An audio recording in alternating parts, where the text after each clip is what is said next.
एक फोटो है, ये भाजपा की तमाम वो महिला सांसद हैं। जब ये बिल पास हो गया तो उन लोगों ने प्रधानमंत्री से मिलकर उनका अभिवादन किया और साथ में ये तस्वीर खिंचवाई। अच्छा लगता है ये तस्वीर देखकर, सच मानिए मुझे भी बहुत खुशी हुई। महिलाओं को सशक्त देख के कौन खुश नहीं होता। देश की आधी आबादी है, हम इस आबादी का हिस्सा है। बहुत अच्छा लगा इस तस्वीर को देखकर, मन वाकई में खुश हो गया। लेकिन इन्हीं सशक्त महिलाओं के खिलाफ हो रहे अपराध पर सतत लगातार चुप्पी देखकर वो सारी खुशी क्षोभ में, दुख में और कहीं पर तरस में बदल गई। इतनी सशक्त महिलाएं, देखिए जरा, इनसे ज्यादा सशक्त दूसरी कोई महिलाएं पूरे देश में नहीं होंगी। और ये महिलाओं पर हो रहे अत्याचार, उनके खिलाफ अपराध, उनके खिलाफ हो रही अराजकता पर एक शब्द नहीं बोल सकती हैं। ये सरकार से आंख में आंख डाल के सवाल नहीं पूछ सकती कि हमारी बहनों के साथ ऐसा क्यों हो रहा है। ये है वो महिलाएं जिन्होंने पिछले 9.5 सालों से अपनी आंखों पर पट्टी और मुंह पर ताला लगाया हुआ है। तो सशक्तिकरण का ये जो रूप है, ये एक्चुअली मौन, चुप्पी और सत्ता की लोलुपता की दूसरी तस्वीर। महिला आरक्षण पर बहुत चर्चा हो रही है और जैसा कि हमारा हमेशा से मानना रहा है, क्योंकि हमने ये लड़ाई बड़े तौर पर लड़ी है, महिला आरक्षण इस देश की आधी आबादी की राजनीतिक भागीदारी और उनके सशक्तिकरण का सबसे जरूरी, सबसे पुरजोर, सबसे सॉलिड माध्यम है। महिला आरक्षण से ज्यादा महिलाएं देश की राजनीति में आएंगी, पार्लियामेंट में आएंगी, नीति निर्माण में उनकी भागीदारी होगी, तो इसका हम पुरजोर समर्थन करते हैं। क्योंकि महिलाओं की जो लड़ाई है वो लंबी चली, लंबी लड़ी गई और उनको लगातार मायूसी का सामना करना पड़ा। महिला आरक्षण कानून पास हो गया, लेकिन ऐसा लगता है और मुझे लगता है कि यहां बैठी महिलाएं ये बात जरूर समझेंगी कि किसी ने हाथ में बड़े स्वादिष्ट व्यंजन का एक कौर, एक निवाला दिया, लेकिन मुंह तक लाते लाते उसको छीन लिया गया। क्योंकि आनन फानन में लाए हुए इस बिल का क्रियान्वयन, आनन फानन में लाए हुआ ये कानून असलियत कब बनेगा ये किसी को नहीं पता है। अगर सरकार की ही मानिए तो 2029 से पहले संभव नहीं है। अगर सरकार के कुछ मंत्रियों और सांसदों की बात जो उन्होंने सदन के पटल से कही उनकी मानिए तो 2039 तक, अनदर 16 साल का एक लंबा इंतजार है। और इसलिए है क्योंकि उन्होंने इसको आर्टिकल 82 और आर्टिकल 81(3) से लिंक किया है, जिसका कहना है कि 2026 का परिसीमन उसके बाद वाली जनगणना पे होगा। उसके बाद वाली जनगणना 2031 की है और वो जनगणना होते होते, परिसीमन कमीशन बनते बनते, डिलिमिटेशन होते होते 34 आ जाएगा। 39 तक ये क्रियान्वयन होगा। सरकार खुद स्वीकार कर रही कि 29 से पहले नहीं होगा। तो स्पेशल सेशन बुलाया गया, तामझाम किया गया, साजोसाज की गई, बड़े लोगों ने वाहवाही की, लेकिन असलियत यह है कि अभी इसमें लंबा इंतजार है। और इसीलिए जिन महिलाओं को लग रहा था कि भागीदारी होगी, जिन महिलाओं को सशक्तिकरण की उम्मीद थी, इस देश की आधी आबादी अपने आप को थोड़ा सा ठगा महसूस कर रही है। क्योंकि उनको एक झुंझुना दे दिया गया, अब वो आप बजाते रहिए, जब होगा आरक्षण तब होगा। और ओबीसी महिलाओं के लिए सरकार ने कुछ किया ही नहीं है। ओबीसी महिलाओं पर एक शब्द नहीं बोल रही है सरकार। तो एक बात साफ है कि राज्यों में अपनी हार को देखकर, इंडिया गठबंधन की ताकत को देखकर, आने वाली आगामी हार को देखकर और अडानी पर कोई जांच ना आ जाए उसको देखकर, पहले तो इंडिया बनाम भारत का अनर्गल डिबेट चलाया सरकार ने। फिर समझ में आ गया कि ये तो बैकफायर कर गया। आक्रोश दिखा लोगों में। मां को चाहे भारत बुलाइए, चाहे इंडिया बुलाइए, चाहे हिंदुस्तान बुलाइए, उसकी तौहीन नहीं सहेगा देश। तो फिर हुआ कि लाओ भाई फटाफट महिला आरक्षण ले आओ। बिना सोचे समझे एक महिला आरक्षण आ गया, अभी 10-12 साल का इसमें वेट कर दिया गया। मुझे पता नहीं क्यों लगता है, और आपके माध्यम से ये बात मैं कहूंगी कि ये कहीं 15 लाख हर बैंक अकाउंट में, 2 करोड़ सालाना रोजगार, किसानों की दुगनी आय, 100 स्मार्ट सिटी, रुपए डॉलर का एक मूल्य, 40 रुपए लीटर पर बिकने वाला पेट्रोल और चीन को दिखाई जाने वाली लाल आंखों का जुमला तो नहीं है। क्योंकि अभी जहां तक है जुमलावीर जुमला ही देते हैं, तो महिलाओं के साथ, आधी आबादी के साथ भी जुमले का काम कर दिया गया। खैर, ये जो बिल है ये सार्वजनिक जीवन की महिलाओं को और संसद के पटल पर महिलाओं को ये ताकत देगा।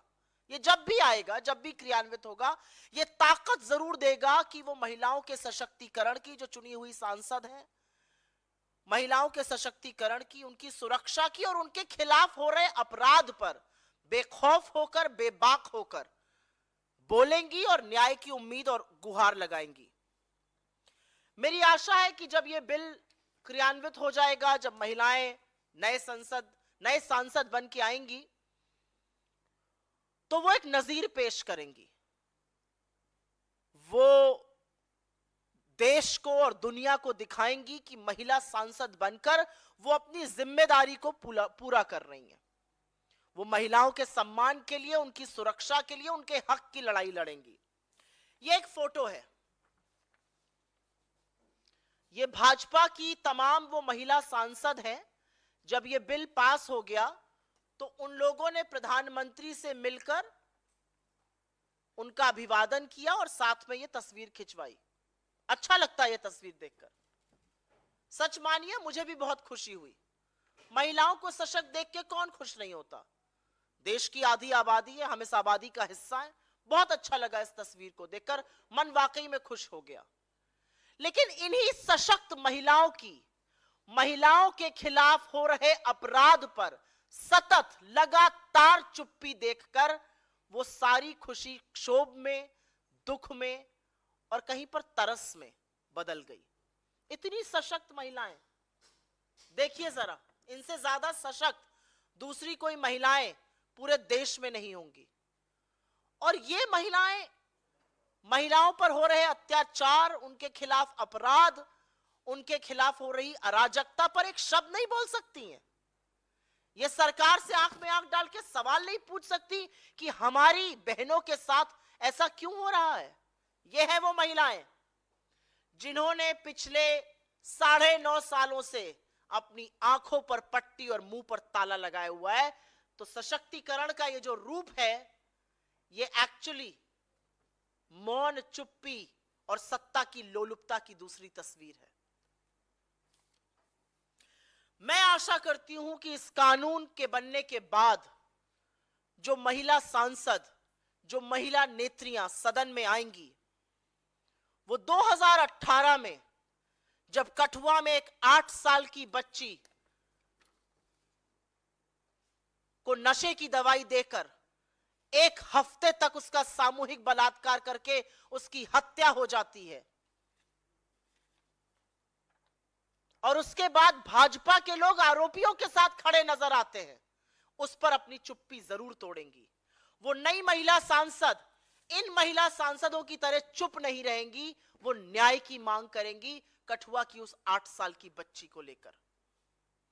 मैं आशा करती हूं कि जो नई महिला सांसद सदन में आएंगी, वो इन महिला सांसदों की तरह कुलदीप सिंह सेंगर, जो हत्या और रेप के आरोपी नहीं दोषी पाए गए, उनको हटाने की तुरंत गुहार लगाएंगी, कोर्ट की टिप्पणी का इंतजार नहीं करेंगी। वो अपने साथी सहकर्मियों से कहेंगी कि कुलदीप सिंह सेंगर दोषी पाए गए, उनके घर का चक्कर लगाना, उनका चरण वंदन करना, उनका महिमा मंडन करना बंद कर दो।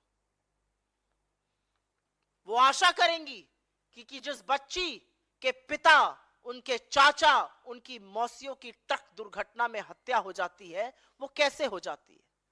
वो नई महिला सांसद इन महिला सांसदों की तरह चुप नहीं बैठेंगी। मैं आशा करती हूं कि जो आने वाली भविष्य की महिला सांसद हैं, वो 2020 में जब शाहजहांपुर में भाजपा के नेता चिन्मय आनंद के खिलाफ एक लड़की यौन शोषण का आरोप लगाएगी तो वो चुप नहीं बैठेंगी, वो अपनी आवाज और अपना स्वर उस पीड़िता के स्वर में मिलाएंगी। मैं आशा करती हूं, और ये भयावह था, लेकिन मैं आशा करती हूं कि जो नई महिला सांसद आएंगी वो इन महिला सांसदों की तरह भाजपा की हाथरस में जब एक 19 साल की बेटी का बलात्कार हो जाता है, बर्बरता होती है, उसकी मृत्यु के बाद 2:30 बजे रात को बिना उसके परिवार के जब उसको पुलिस और प्रशासन फूंक देते हैं, तो वो अपनी आवाज उठाएंगी।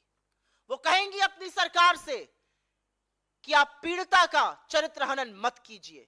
वो कहेंगी अपनी सरकार से कि प्रशासन के माध्यम से उनके परिवारों को डराइए मत, धमकाइए। वो ये कहेंगी, वो चुप नहीं रहेंगी इन महिला सांसदों की तरह। मैं आशा करती हूं कि जब नई भविष्य की महिला सांसद आएंगी तो वो लखीमपुर में पंचायत चुनाव में एक जनप्रतिनिधि के चीरहरण पे अपनी आवाज बुलंद करेंगी, वो चुप नहीं बैठेंगी। मैं आशा करती हूं कि जब अंकिता भंडारी की उत्तराखंड में हत्या की जाएगी, जब उसको जिस्म फरोशी के लिए मजबूर किया जाएगा और जब वो मना करेगी और जब भाजपा के नेता का बेटा उसकी हत्या करेगा और प्रशासन सारे सबूत मिटाने के लिए होटल पे बुलडोजर चला देगा, तो ये महिला सांसद कुछ बोलेंगी, इन महिला सांसदों की तरह चुप नहीं रहेंगी। यह आशा है मेरी इस देश की आधी आबादी, इस देश में आने वाली नई महिला नेत्रियों से। मैं आशा करती हूं कि जो नई महिला सांसद इस सदन में चुनकर आएंगी वो देश की सबसे होनहार बेटियों को रोते हुए बिलखते हुए जब देखेंगी, जब वो देखेंगी कि उनको सड़कों पर पीटा जा रहा है, घसीटा जा रहा है, जब वो देखेंगी कि महीने भर से ऊपर ये बेटियां जिन्होंने देश का मान बढ़ाया है, गर्मी और धूप में बैठकर, बारिश के बीच में बैठकर आंदोलन कर रही हैं, वो जब सुनेंगी उनके यौन शोषण के आरोप, तो वो अपनी पार्टी और अपने नेतृत्व से कहेंगी कि ब्रजभूषण शरण सिंह को तुरंत पार्टी से निकाल फेंकिए। वो आंख पर पट्टी बांधने का इन महिला सांसदों की तरह काम नहीं करेंगी। मैं आशा करती हूं कि ये जो नई महिला सांसद आएंगी सदन में, वो इन महिला सांसदों की तरह मणिपुर पर मौन नहीं रहेंगी। मणिपुर पर जब नग्न औरतों को घुमाया जाएगा, जब आदमखोरों की भीड़ उनके शरीर को छलनी छलनी करेगी, उनके शरीर को छुएगी, तो ये नई महिला सांसद अपनी आवाज उठाएंगी। 78 दिन तक एक भयावह वीडियो का इंतजार नहीं करेंगी। वो पूछेंगी प्रधानमंत्री से, वो पूछेंगी गृह मंत्री से, वो पूछेंगी मुख्यमंत्री से कि आपकी नाक के नीचे इस देश की बेटियों के साथ ये हुआ और 78 दिन तक आप मौन और शांत क्यों रहे? क्योंकि अगर कोई महिला इन सब बातों पर अपनी चुप्पी नहीं तोड़ती है, अगर कोई महिला इन सब बातों पर मौन नहीं तोड़ती है, तो उसको सदन में रहने का कोई हक नहीं है। अगर आप आधी आबादी का प्रतिनिधित्व कर रहे हैं, अगर आप आधी आबादी के नुमाइंदे हैं, तो सबसे पहले आपको आधी आबादी की सुरक्षा, उनके खिलाफ अपराध, उनके खिलाफ हो रहे अत्याचार, उनके खिलाफ हो रही बर्बरता और उनके खिलाफ जिन लोगों ने किया है उनको मिल रहे राजनीतिक संरक्षण के खिलाफ बोलिएगा, जो इन महिला नेत्रियों ने दुर्भाग्यवश नहीं किया। मैं आशा करती हूं कि भारत जो वीरांगनाओं की भूमि है और एक से एक वीरांगनाएं हुई यहां, भारत जहां पर मां के पैर में जन्नत और स्त्री को देवी का दर्जा दिया जाता है, वो स्त्री को उसके वजूद को पहचानेगा और ये महिला नेत्रियां जो चुप रही, ये सबक सीखेंगी। आने वाली महिला नेत्रियां, आने वाली महिला सांसद, मैं आशा करती हूं कि अत्याचार को देखकर चुप नहीं रहेंगी, वो बर्बरता को देखकर मौन नहीं रहेंगी, वो बोलेंगी, वो बेखौफ होंगी, वो निडर होंगी, वो अपनी सत्ता की लोलुपता के पीछे नहीं छुपेंगी। उनको कोई फर्क नहीं पड़ेगा कि अत्याचारी कौन है, उनको यह फर्क पड़ेगा कि अत्याचार एक महिला पर हुआ है, जो दुर्भाग्यवश इन हंसते हुए चेहरों ने कभी नहीं किया। I will very briefly make a statement in English on this, and then I will take your questions. The Women's Reservation Bill is a long-awaited judgment, on the empowerment of women, a long-awaited legislation that has been passed. We welcome its passage. We obviously have serious issues with how delayed it's going to be, because this looks like yet another tall promise that may not see the fruition of day. You never know when it happens. According to the government's own admission, it will not happen before 2029. According to what some MPs and ministers of the government have said in the House, it's linked to delimitation and census, and delimitation of 2026, according to Article 82 and 81(3) of the Constitution, cannot happen before the census of 2031. So realistically speaking, are we going to wait up until 2039? Because it looks like there was a carrot that was dangled for the women of this country, and then they were told, wait and wait for much longer. And of course, not a word on women coming in from the backward classes, something that we have been completely talking about, the backward castes completely missing.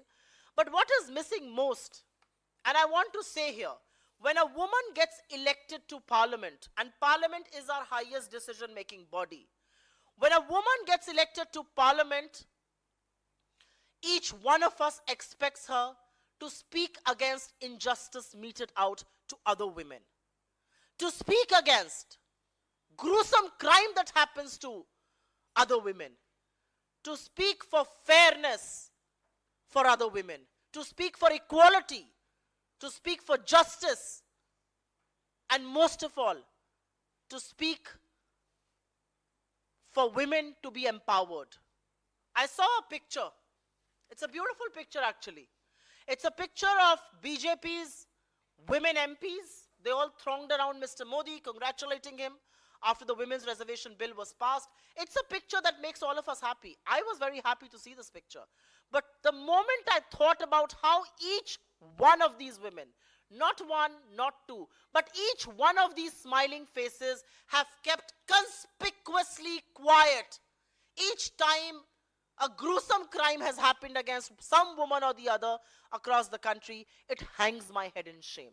Because I was expecting that women like them, and they are the most empowered, the most powerful women of this country, elected to the highest decision-making body, that is India's parliament.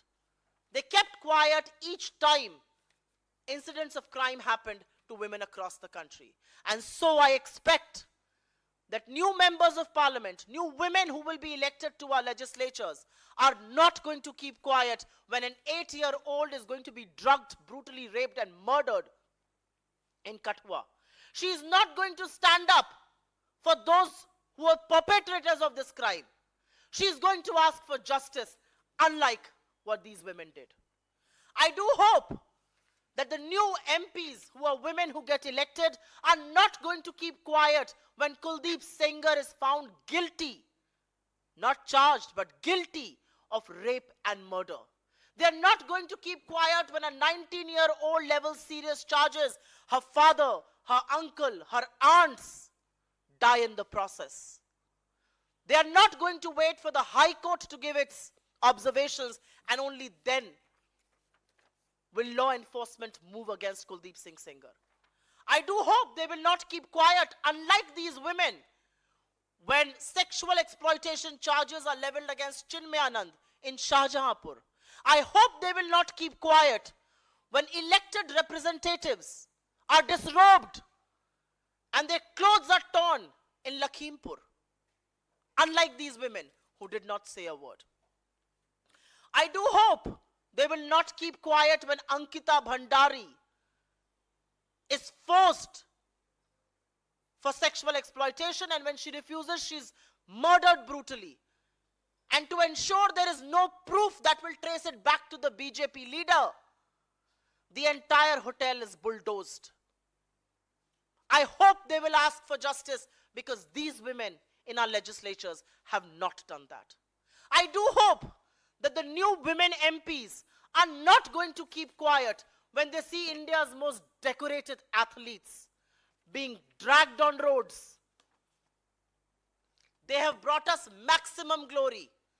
They will not keep quiet when they are dragged on roads, mercilessly beaten up, because they level sexual exploitation charges against one of BJP's MPs. I hope the new members of parliament are going to speak against the BJP, are going to speak against the leadership and say a man like Brij Bhushan Sharan Singh, who's charge sheeted for sexual exploitation, cannot be a part of our decision making, cannot be our colleague in parliament. I certainly do hope that the new members of parliament are not going to keep quiet when a Dalit girl, all of 19 years, is raped, murdered, and burnt without the presence of her family at 2:30 in the morning in Hathras. Because these women legislators did not do that. These women legislators did not say that what happened in Hathras was a shame on humanity. It was a blot on being a woman. They did not raise their voice on the fact that there was victim shaming, that the UP police and the UP administration and the BJP leaders continued to say there was no rape. And I do certainly hope that the new legislators, the new MPs who come to parliament, are not going to keep quiet when two women are paraded naked in Manipur. I hope they will not keep quiet for 78 days, and they will raise the questions to the Prime Minister, to the Home Minister, to the Women and Health Minister, to the women departments in this country. I do hope they will ask, what is our double-engine government doing in Manipur? I do hope they will ask the Women Commission, why did they not lodge a complaint? Because when you elect women, you expect them to speak for other women, to speak for one half of humanity. You expect them to voice their opinion and ask for justice when women are denied justice across the country. You don't expect them to be mute spectators with smiling faces for cameras and not speaking a word for another woman in this country. Women in the BJP who have been elected to parliament, with all due respect to the election, have really let down half the country's population. They did not speak on gruesome crimes. They did not speak on political patronage. They did not speak when women across the country were made to suffer, made to humiliate. And I do hope the Women's Reservation Bill and whoever gets elected is going to change that.